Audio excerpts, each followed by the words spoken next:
Bonjour à tous. On se retrouve aujourd'hui pour la vidéo review de la saison 2, épisode 11 de Nier Automata.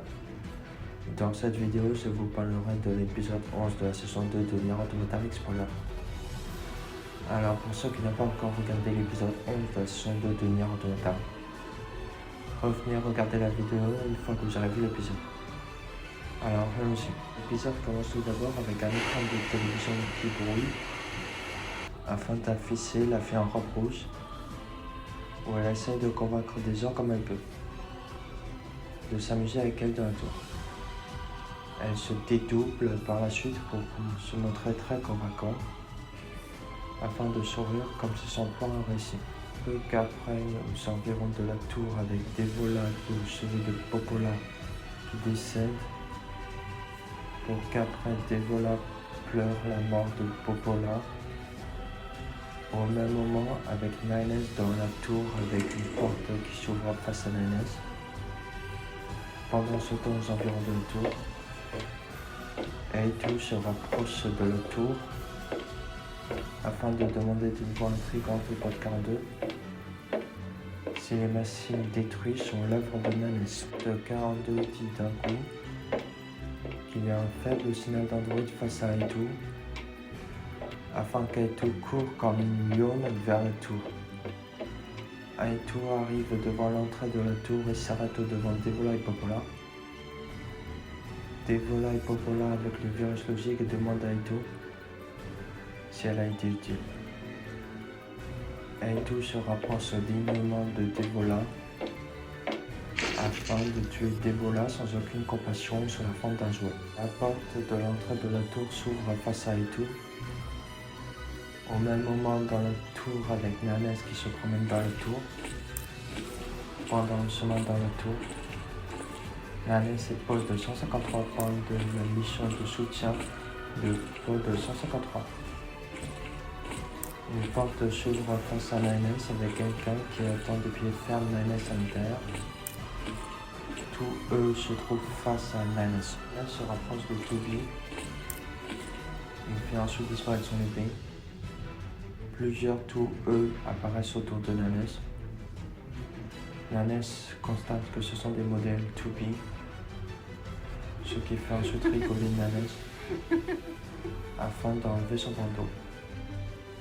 Nines fait apparaître son arme électrique et ordonne au pod 153 de ne pas l'aider durant son combat face aux androïdes de modèle 2B. Pod 153 exécute l'ordre et s'en va avec les 2E qui font apparaître leurs armes. Nines se bat ensuite avec les 2E sans s'arrêter. Le combat se termine dans une brutalité. Un 2E se relève et appelle Nines par Nine. Nines se rapproche de 2E afin d'étrangler 2E pour qu'ensuite une explosion se produise vers Nines.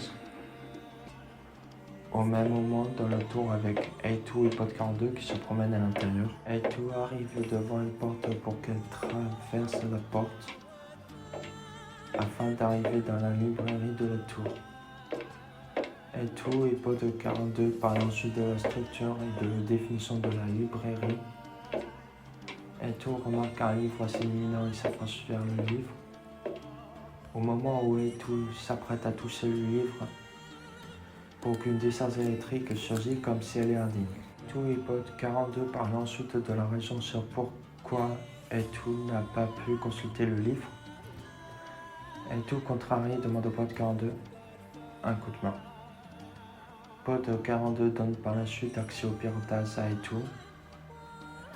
Eitu s'apprête à pirater le livre afin de pirater le livre. Eitu se retrouve à l'intérieur du livre et se promène ensuite dans le livre. Un panneau d'affichage s'affiche devant Eitu, où elle lit ensuite le panneau d'affichage. Eitu apprend l'horrible vérité de la disparition de l'humanité et la raison sur quoi servent les androïdes de Yora. Eitu se demande ensuite si Nines est au courant. Peu qu'après, avec deux personnes face à Nines avec les deux filles en robe rouge qui regardent Nines, afin que les deux filles en robe rouge disparaissent par la suite. Nines se réveille avec douleur comme si son bras perdu le rend totalement impuissant. Nanes voit 2E face à lui et appelle 2B comme par pitié. Pod 153 rejoint Nanes. Nanes ordonne au Pod 153 de rechauder le bras de 2B à son corps. Pod 153 rechaude avec plaisir le bras de 2B sur le corps de Nanes, avec le fer rouge qui se marre à la soudure de Nanes. Nanes souffre par la suite de la soudure péniblement et se remet en marche. Les deux filles en robe rouge apparaissent devant Nanes. Les deux filles en robe rouge saluent Nanes et souhaitent la bienvenue à Nanes.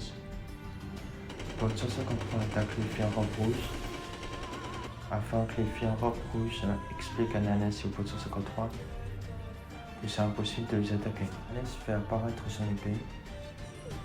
Nanes se rapproche des filles en robe rouge. Nanes s'arrête en attendant que les filles en robe rouge vont lui révéler le projet Yora, comme s'ils ne s'attendaient pas à cela. Au même instant, les filles en robe rouge souhaitent la bienvenue à Eitu. Eitu envoie avec une telle puissance son épée vers les filles en robe rouge, où les filles en robe rouge disparaissent afin de se trouver à l'étage. Les filles en robe rouge rappellent l'essai de la mission de l'opération Black Pearl à Eitu. Pod 42 attaque les filles en robe rouge. Eitu constate que les filles en robe rouge sont encore en vie et elle fait apparaître son épée. Koshi apparaît face à Eitu en sautant du plafond. Au même instant, Nanes apprend toute la vérité sur le projet Top Secret. Nanes donne ensuite des coups d'épée en direction des filles en robe rouge afin que Roshi apparaisse face à Nanes. Eitu avec Pod 42 se battent contre Koshi, avec Nanes et Pod 153 qui se battent contre Roshi. Pendant ce temps-là, les filles en robe rouge se parlent de la vraie nature des androïdes Yora. Eitu se promène en courant par la suite dans la tour, tout en se battant avec Koshi. Dans le monde virtuel de la tour, les filles en robe rouge expliquent qu'ils sont un et aussi à la fois plusieurs. Les filles en robe rouge se trouvent face à face. Elles expliquent qu'elles font partie d'un réseau de machines.